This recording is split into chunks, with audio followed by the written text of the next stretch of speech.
Hello book lovers, welcome back to my channel The Book Library. On this channel we talk about all bookish things. So I am back with yet another brand new video, and in this video I am doing my June-July wrap up. Yes, you had that right, I am doing my June-July wrap up in a single video. But before we start the video, let me just tell you, I have been procrastinating to film my June wrap up until today. And this video contains two parts. First part is my June wrap up and second part is my July wrap up. So I think that's enough for the intro. Let's get started. And also it's pouring outside right now, so if you catch any kind of noise, please ignore that.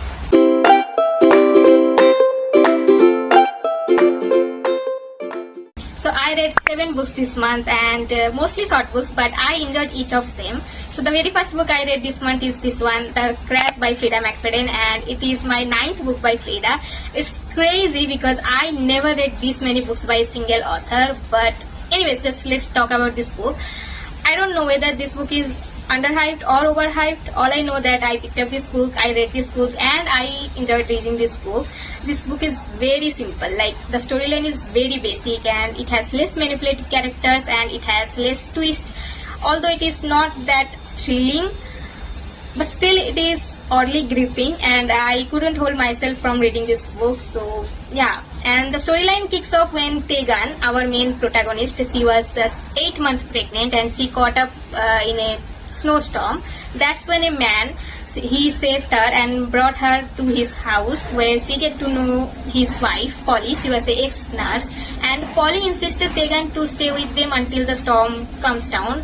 And Tegan also agreed to stay with them because she was badly injured and she needs shelter. But she had no idea that this couple will lock her up and kept her as a hostage. Just imagine, 8 months pregnant, badly injured, and top of that she was kept in a basement where she can't even seek help from anyone from outside, and she don't even know the motive of the couple. This book has short chapters and multiple POVs. That's so classic Freida McFadden. You can go for this one, but don't expect too much from this book. And the next book I read was this one, Mindfuck series, and it has 5 parts, and I read 3 parts in this month, and it's already a 5-star read for me. So the storyline follows a woman called Lana. She is a serial killer, or you can call her a revenge seeker. So basically she is seeking revenge on some people who did bad things to her 10 years ago. Not just bad things, they did terrible things to her and to her family. So after 10 years she came back, became more stronger and more smarter, and she decided to take her revenge and punish them. But there's a catch. She falls in love with a FBI agent who is investigating her case.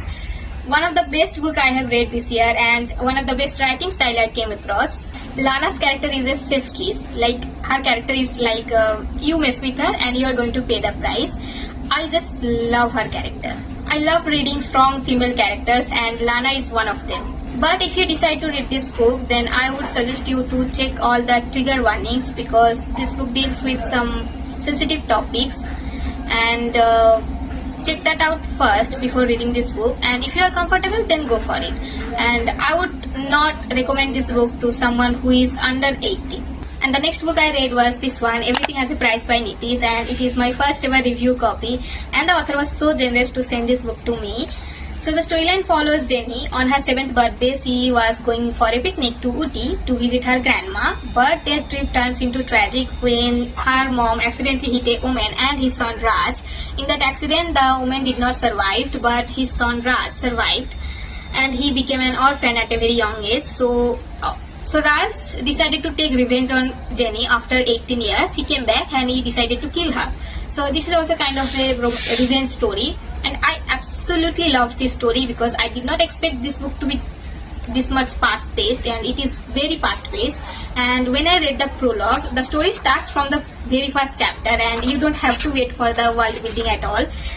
And it is very short, like under 200 pages, and I read this book in one sitting, so it was really a great ride for me. Highly recommended. So the next book I read was a adult romance. So I picked up this book to lighten up my mood, and that turned out to be the best decision ever because I love this book. I love the characters, I love the plot, I love the story, I love the humor, and I love the setup, everything. And the book I am talking about is this one, Just for the Summer by Jiminez. So the storyline follows 2 people who have a weird curse.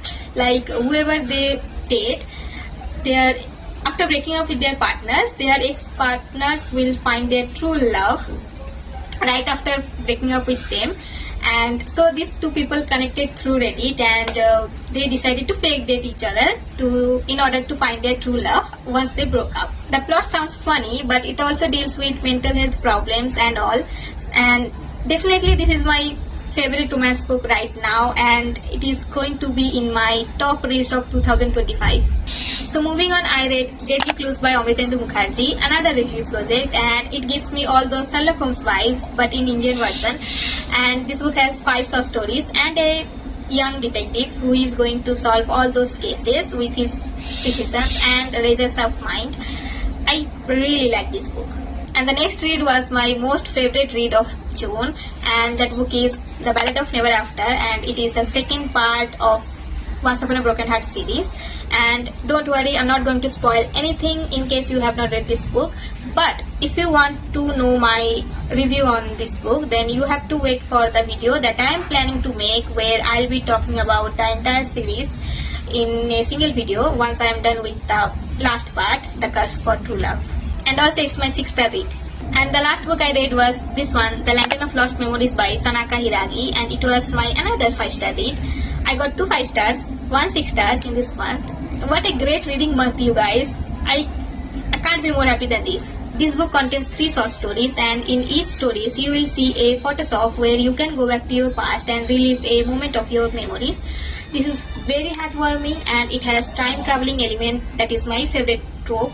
And although this book is very short, but this book hit me there, and it is very close to my heart. So these are the all books I read in this month, in June, and see you in my July wrap up. Bye.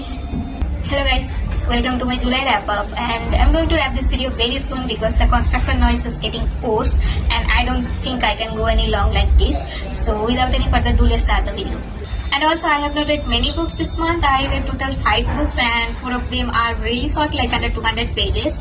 I don't know what happened. I really wanted to read more books, but then I found myself reading only 5 books. But that's not the problem because I enjoy reading each and every book of this month, so I'm satisfied.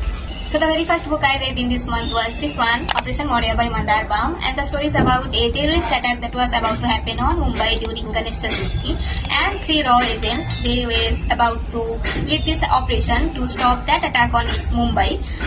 The story was so refreshing, and I've been reading a lot of Indian books that I'm not complaining at all. This was such a good book for my reading palette, and this book has a very vivid description of Mumbai, like Mumbai's culture, their food, the streets, the bazaars, etc. I really love this book. And moving on, I read this book, Rock Paper Scissors by Alice Finney, and damn this book.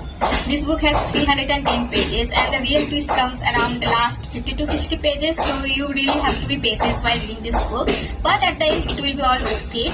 And the story is about a couple who were trying to save their marriage because their marriage was falling apart. So they decided to go on a vacation to a remote area where things started to change, some unexpectedly twisty and dark, and one of them will definitely going to die. I did not predict the ending at all. This was my first book by Alice Finney, and I really love this book.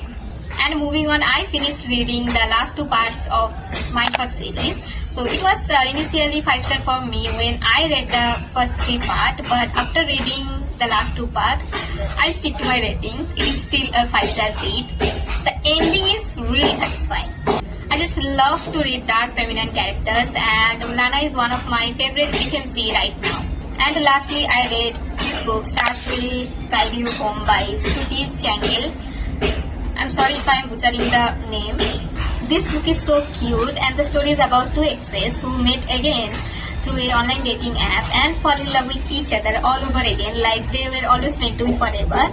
And the epilogue part is my favorite. It was such a cute book, and there are so many quotes though. I added so many annotation tabs. I don't know if you can see, but there are so many annotation tabs I added. There are so many good quotes, and this book felt very earthy. I don't know if that makes any sense, but it was so warming and warm, cozy, cute, mushy, everything. So that was all for my June and July wrap up, and let me know if you enjoyed this content or not in the comment section, and I'm so sorry for the noise, and I will see you in my next video. Till then, take care of yourself and stay safe.